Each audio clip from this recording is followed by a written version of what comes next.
Let's talk about reverse wholesaling, which is a really quick tactic you can start today. Reverse wholesaling is finding the buyer first. Finding the buyer first. You have to know how much the buyer can afford, what's their budget, is it cash, are they ready, are they earnestly looking, are they set? Once you interview your buyer and they're ready to pull the trigger, they're gonna rely on you to find the deal. From there, you're going to find a wholesale deal. Finding a wholesale deal is actually gonna be pretty darn simple. Now that we're so connected on social media, Craigslist, Bigger Pockets, online forums, they're all out there. Even your email blast, if you just start subscribing, you could start generating some wholesale deals in your inbox. From there, you can strip the price and you could send the pictures and the property address to your buyer. Your buyer can take a look at it and you could say, hey, what do you like? Or how do you like this property? Does this work for you? What are they gonna ask? How much do you want for it? You're going to bump the price of the property, or you can do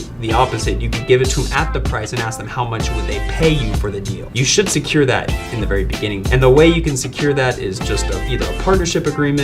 You could totally get legal about it. I don't do that. Most people out there that are looking to fix and flip a house, they're just gonna work with you. For you to secure your interest, I would just assign it to your buyer with an official assignment. And here's what I mean by an assignment. So let's say you have your buyer and you have your seller. Your buyer, you've made a great connection with, has cash and is ready to go. So your buyer's ready to go, has cash, ready to buy. His price range is, we'll just say $200,000. So he can afford $200,000 cash, meaning he's got a hard money lender ready to go, or he has his own cash ready to go, whatever. He's ready. This is what he's got. That's his budget. Well, your seller has a property for sale, and the property is only for sale for $130,000. Its worth, and we'll say ARV, as we talked about, its after repair value, is gonna be $220,000. So not a terrible deal, and just needs some cosmetic, or maybe it needs probably a few walls knocked out, so it's not just cosmetic, it's a little bit more, but it's very doable, manageable, and profitable. Here's you. You are going to create a contract. You're gonna create a contract with your seller to purchase. This might be an option to purchase because this could be an investor. The investor's cool because he or she realizes that you have the option to buy, but the seller's not committed to sell to you. Seller can sell to someone else if they want to. But if they sign, now you have the okay to show up. You could show the house to your buyer with the pics. Your buyer okays it, thumbs up. Now your buyer's gonna sign on the dotted line. You bring them both to title and you close the deal. Now your markup could have been from 130. You probably added 10 grand to it. So your buyer's gonna pay 140 for it. That's how much your buyer's gonna pay, and your buyer's happy. Now you made 10K. Boom, that's reverse wholesaling. Very important, by the way.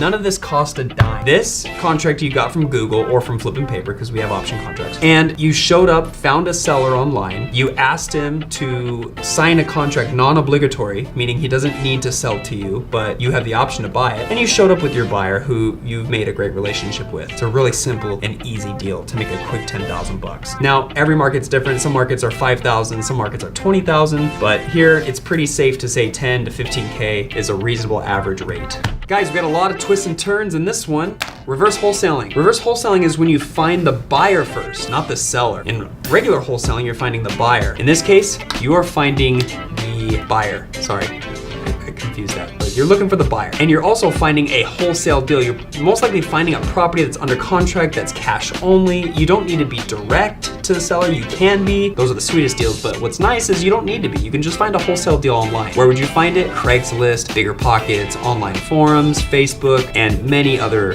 sources. So you show up to the seller. Seller's got it under contract for 130. You mark it up 10K to your buyer. Your buyer's budget is 200 grand. So this fits into the budget of buying it for 140. He says, bingo, it's a good one. I like it. You sign an option agreement with your buyer, or excuse me, your seller. The seller agrees that he will give you the option to purchase. He's not obligated to sell to you though. He could sell to someone else. Now, I take that back. He is obligated to sell to you if you show up with the buyer. And for a sample of these contracts, we have them here at Flip and Paper, so please inquire. With the seller having the freedom to sell to this guy, this guy, this guy, there's no reason why he wouldn't sign it. This is called a non-exclusive option. Well, you show up, he's happy, he signs it, you marry the two together at title, and you have a deal. You just made an easy 10K because you marked it up from 130 to 140 grand. Hey guys, thanks for watching. That was just a taste of what we have to offer in training and help from our community inside Flippin' Paper, the Facebook group. If you haven't been in the group before, please go onto Facebook, search Wholesaling Houses Flippin' Paper, and become a member ASAP. There's so many people in there that are here to help you learn the ropes, whether it comes to cold calling, lead follow-up, closing deals, contracts, creative financing, seller finance, seller or lease options, whatever it is under the sun, we're here to help you. Join the group ASAP. Thanks for watching.